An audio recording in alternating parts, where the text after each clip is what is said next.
Olha só, pessoal, como eu mencionei na abertura do nosso programa, hoje nós vamos abordar um assunto muito interessante. Ele é muito recorrente, mas do ponto de vista do direito, ele é tido como uma inovação porque é uma conquista. Em BH, aconteceu um caso super interessante que acabou fazendo com que a 29ª Vara Civil de Belo Horizonte condenasse o Facebook a pagar 20 milhões de reais em danos morais coletivos com problemas de vazamento de dados de usuários da rede no Message e no aplicativo de mensagens do WhatsApp. A empresa deverá desembolsar 5 mil reais por danos morais individuais, é importante que se diga, a cada usuário que comprovar que usava a rede social nos anos de 2018 a 2019. Como você vê, tem um prazo judiciário aí que a gente vai discutir na entrevista de hoje. Eu vi esse assunto na internet, achei muito curioso pelo precedente que ele gera, né, pela competência desse escritório de conseguir isso, e convidei a doutora Lilian Salgado, que é advogada e é presidente do Comitê Técnico do Instituto de Defesa Coletiva em Minas Gerais. Esse nome, quando eu li, meu olho brilhou. Eu falei, Instituto de Defesa Coletiva é tudo que a gente precisa quando se trata de ações dessa monta e com empresas globais, principalmente. Aí convidei a doutora Lília para ela falar sobre a importância de proteção de dados e, principalmente, que precedente eles conquistaram com essa vitória judicial. Doutora Lília, queria agradecer a sua presença. Super obrigada por dividir com a gente os trâmites desse processo. Eu acho que é um letramento, você termina nos ensinando, né, o escritório de vocês acaba nos ensinando a como nos proteger e, no caso de desproteção ou descuido, como a gente deve agir. Então, o que a gente quer saber da doutora Lilian Salgado é a importância do que aconteceu em relação a essa ação coletiva. Quando eles falam de ações coletivas, que tipo de demandas eles têm nessa área, porque, afinal de contas, você preside um comitê técnico do Instituto de Defesa Coletiva em Minas Gerais, e que precedentes essa conquista que vocês alcançaram em relação ao Facebook traz para a gente. Bem-vinda ao nosso programa, doutora Lília. Olá, boa noite. Uma grande alegria estar aqui com vocês. O Instituto de Defesa Coletiva, há mais de 20 anos que a gente atua na defesa coletiva. A gente acredita muito que, através das ações coletivas, é possível a gente minimizar as lesões em massa. Então, a gente tem mais de 200 ações coletivas. Hoje, a gente tem um laboratório prático de ações coletivas que é sediado em Belo Horizonte. Só que a gente atua em todo o território nacional, como foi o caso do Facebook. Então, nós começamos a receber várias reclamações de consumidores, e em 2018 a gente teve, né, vários eventos de vazamento de dados, e também em 2019. Então, essa decisão ela é inédita e ela é muito importante, porque é uma das primeiras decisões de ações coletivas após o advento da Lei Geral de Proteção de Dados. Em que pese, na época dos eventos, essa lei ainda não estava em vigor, o juiz utilizou, sim, as normas legais da Lei Geral de Proteção de Dados para fundamentar a sua sentença. Então, é uma grande importância para os brasileiros, para os usuários, terem a ciência, né, e todo o cuidado ao estar numa rede social. Como é que a gente denuncia, qual é o caminho dentro de LGPD para a gente denunciar o vazamento de dados pessoais, doutora Lília? Bom, nesse caso, nós temos uma Agência Nacional de Proteção de Dados. Essa denúncia também, caso a pessoa teve alguma lesão individual, ela pode também fazer um boletim de ocorrência na delegacia virtual, né? E também pode ingressar com ação individual para pedir a reparação dos danos. Agora, é claro, primeiro entrar em contato com a empresa, porque também dentro da Lei Geral de Proteção de Dados tem várias normas que a empresa deve utilizar. Então, após um vazamento de dados, o que vai diminuir, né, uma eventual multa para essa empresa? No momento que ela comunica aos usuários sobre aquele vazamento. E também demonstra que tem uma política de proteção de dados, né, que zela ao tratamento e ao armazenamento de dados dos consumidores. A questão dos dados, sensíveis ou não, ela ainda é um aprendizado, para o mundo, mas particularmente no Brasil, quando a gente pensa na LGPD. Muitas empresas, apesar dos prazos, né, que foram postos pela própria legislação, acabaram deixando de adotar os protocolos e os passos necessários. Ou por uma questão que as empresas argumentam que é o custo de poder investir nisso, ou então porque não deram a devida importância. Na sua opinião, que atua nacionalmente no escritório de vocês, em que página a gente está em relação à LGPD? Vocês acreditam que as empresas já estão atentas a isso, ou elas vão ter que pagar muitas multas até a gente chegar num entendimento em relação à importância da LGPD? Bom, infelizmente, né, a gente ainda está na primeira página, né? Começando, na verdade, despertando, né, essa conscientização da necessidade de cumprir a Lei Geral de Proteção de Dados. É uma questão também cultural, e muitos requisitos da lei realmente precisa de uma modificação significativa. Agora, é claro que a lei é para todos, mas não vai se exigir de uma multinacional a mesma política de proteção do que uma empresa pequena. Agora, sim, todas as empresas devem atender à Lei Geral de Proteção de Dados. E essa decisão do Facebook trouxe a importância dessa legislação em nosso país. É muito importante ressaltar também que esse caso do Facebook, em diversos países, ele já havia sido punido. Infelizmente, no Brasil, ainda não havia nenhuma decisão. Por isso, é tão importante a decisão proferida pela 29ª Vara Civil de Belo Horizonte. E você vê que demorou o resultado, né? Quer dizer, não é algo imediato. Isso, com certeza, né. Essa ação também ela foi interposta, né, tem mais de 4 anos, então todo o processo judicial é moroso. Agora o importante agora é o quê? É a reparação, é isso que o instituto está tentando, né, que tem a questão dos danos morais coletivos, que esse valor vai ser revertido ao Fundo Estadual de Proteção e Defesa do Consumidor, onde serão apresentados, né, projetos de política para proteção do consumidor. Agora, em relação ao usuário individual, também houve a condenação de R$ 5.000 em cada ação.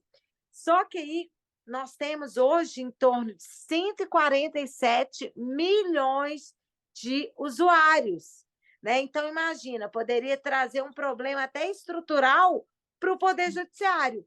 Porque imagina, se nós temos uma ação coletiva, a solução também seria importante ela ter essa solução coletiva.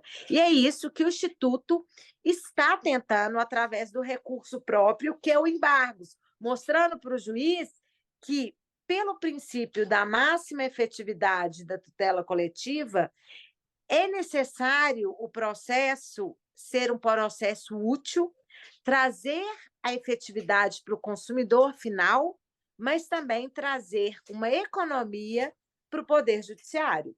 Então, o Instituto ele requereu esse pagamento direto através de uma plataforma e será em breve apreciado pelo juiz o nosso pedido.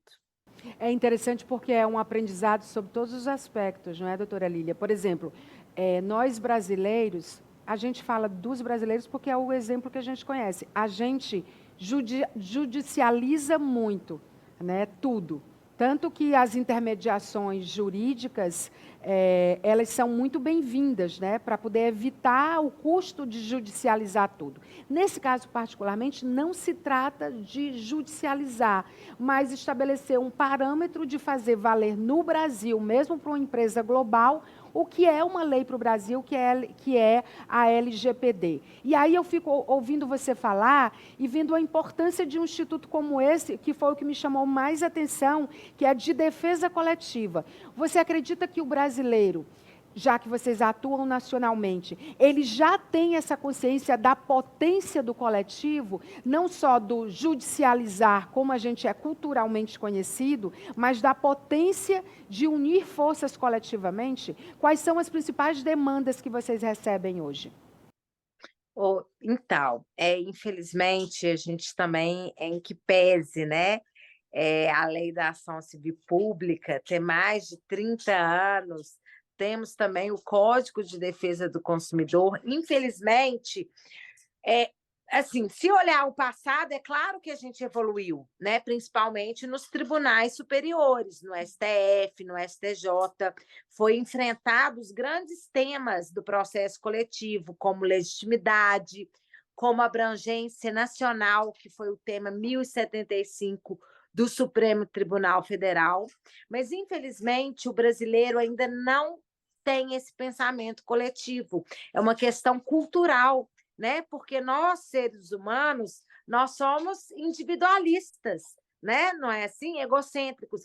Então, é difícil o pensamento coletivo, né? Mas é necessário e ainda bem que temos decisões inéditas, né, como essa, e também Sim. temos vários magistrados que já têm esse pensamento, né, sobre o coletivo. Mas, com certeza, ainda há necessidade da aplicação e do conhecimento dos operadores do direito. E, em relação ao Instituto, nós nos deparamos muitos com os abusos em massa.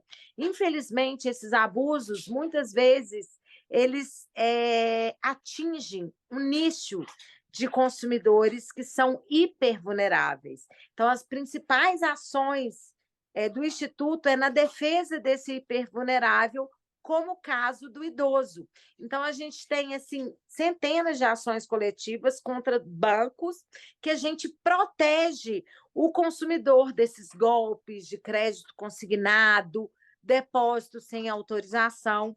Inclusive, já conseguimos várias vitórias em âmbito nacional para que o consumidor ele consiga resolver o problema não judicialmente, mas sim de forma administrativa. A mediação é super importante. E vocês têm, inclusive, esse papel, né, educativo, de dentro da ação coletiva, apesar da força do coletivo, vocês também apontarem esse caminho. O fato é que segurança e privacidade de dados é uma área do direito que é muito grande, né? Que está em todas as áreas, do direito individual, o direito corporativo, do direito sob todos os aspectos, né? Porque nunca estivemos tão vulneráveis, hein, doutora Lília? Exatamente, né? Por quê? Porque nossos dados, eles valem muito. E o brasileiro, o que que acontece? A gente ainda não tem a consciência dessa importância. Por exemplo, se nós estamos numa rede social e fala assim, ah, que bacana essa rede social, eu não pago nada. Mas é aquilo, não existe almoço grátis. No momento que você está utilizando aquela plataforma, não é gratuitamente, porque os seus dados estão sendo utilizados com objetivo de lucro. Então, o consumidor, o usuário, o que, que ele tem que ter a consciência? De tentar entender os perigos desse compartilhamento, quais são os seus direitos, né? E tentar buscar sempre protegê-lo. Por exemplo, entender um pouco sobre segurança, utilizar a rede social, mas com todo o cuidado e sempre lendo e tentando se informar. Na Europa e na Ásia já existem demandas da área do direito que eles estão chamando do direito da liberdade de cognição. Ou seja, você não ser cobaia do algoritmo. Você ter liberdade de acessar no digital aquilo que você tem um interesse genuíno, não aquilo que o algoritmo quer te mostrar, baseado no teu comportamento, naquilo que você acessa ou no business de quem está pagando ali, que você está dentro daquele algoritmo de idade, de profissão, de lugar, de localização. Esse é um direito que você acha que vai demorar a se tornar universal? Você acha que faz sentido como operadora do direito, doutora Lília? O que é que você pensa sobre isso? Onde vamos Com parar? certeza, com certeza. Nós devemos ter muito cuidado, né, aonde que essa tecnologia, que a inteligência artificial pode nos levar, né? A gente sabe que tem milhares de benefícios, mas também tem problemas, né? E todo cuidado é pouco. Isso que você falou nos países, né, europeus, na comunidade europeia, sobre a Lei Geral de Proteção de Dados, inclusive a nossa lei também foi inspirada, né, nessa legislação da comunidade europeia, está na nossa legislação, que é o princípio da autodeterminação. Então, eu tenho o direito de saber. Então, esse que é o perigo dos algoritmos, né? Será que dentro lá das regras do WhatsApp, está muito claro para mim, para o consumidor, que no momento que eu clicar lá, eu estou compartilhando, e esse meu dado vai ser comercializado, e eu posso ser também induzido a tomar alguma atitude por causa do algoritmo, né? Isso acontece. Quantas vezes a gente se depara com uma conversa, ou às vezes a gente pensa que a gente está pensando e já vem o patrocínio te induzindo a uma compra, né? Então, isso já acontece no nosso país e também os brasileiros têm a proteção da LGPD. O que a gente precisa é conhecer essa lei, que é complexa, tem muitos direitos, e tentar aplicá-lo. É o que vocês fizeram muito bem. Doutora Lília, muito obrigada pela entrevista. Por mais iniciativas e institutos no Brasil de defesa coletiva, eu acho que nunca foi tão oportuno nos unirmos em torno de um interesse comum à luz da lei, né, com iniciativas tão potentes como é o Instituto de vocês, né, e com o compromisso que vocês têm, né, viraram notícia nacional, não é todo dia que se ganha uma ação contra o Mark Zuckerberg, né, o Facebook. Então, assim, parabéns pelo trabalho de vocês e a gente vai ficar atento a todas as ações de vocês e sempre que, e eu tenho certeza que isso é rotina, vocês estiverem alcançarem outros êxitos, né, judiciais, a gente vai sempre lançar mão da possibilidade de convidá-los para vir falar sobre isso no nosso programa. Muito obrigada. Obrigada a vocês, foi uma grande alegria, né, bater esse papo de um assunto de suma importância para a nossa sociedade. Tá aí, gente, a doutora Lilian Salgado, né? Você que chegou agora e não teve a oportunidade de acompanhar essa entrevista, vai estar tudo no nosso canal do YouTube, Meio Norte Falando Nisso, MN. É importante você... Acho que essa entrevista traz 2 aprendizados para a gente. Primeiro, a importância da ação coletiva. Acho que num Brasil... num país tão grande como o nosso, unir forças se torna potente muitas causas que são legítimas, como as elencadas pela doutora Lília, não só na área da terceira idade, né, mas também dentro de LGPD, por exemplo, que é uma área absolutamente nova e que a gente precisa aprender mais. E coletivamente é muito importante. E outra é a gente prestar atenção nos precedentes, né? Eu acho que, quem sabe a internet não deixa de ser terra de ninguém, como a gente fica falando o tempo todo, né? E agora nós vamos falar sobre G3 Telecom. G3 está trazendo mais uma novidade, 600 megabytes de internet com o novo Wi-Fi 6, significa que você pode ter várias coisas conectadas na sua casa por apenas R$ 99,90. E aí você pode turbinar o seu plano, né, com a assinatura Deezer, a instalação é grátis, o pagamento só daqui a 30 dias, é tudo Natal aqui. Não perde tempo, liga logo no WhatsApp 0800 186 6000, faça a sua assinatura, venha para a G3 Telecom, porque quem tem recomenda. Vamos ver o recado de lá. Mulher, passando pra te agradecer, viu? O técnico da G3 acabou de instalar a internet aqui em casa. É ótimo. Tu não queria trocar a tua internet? Bota G3. Já assinei, bebê. O Caio também recomendou. Tá vendo aí? Quem tem, recomenda. Vem pra G3, bebê. Ou internet é de respeito. É diferente.